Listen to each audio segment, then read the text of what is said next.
Walang tao ang walang problema. Habang buhay tayo, siguradong meron tayong problema. At tandaan mo to, hindi lang isa ang problema ng tao.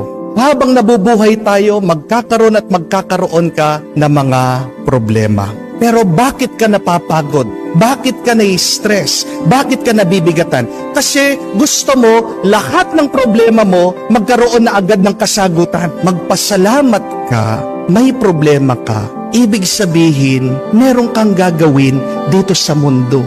Pag wala ka ng problema, ano pang gagawin mo? Para saan pa ang buhay nito? Saan patungo ang iyong buhay? Pero bakit nga nagiging mas mabigat, mas mahirap ang ating buhay? Dahil pinagsasabay-sabay natin ang ating mga problema. Huwag nating antayin na mawalan tayo ng problema. Kasi mga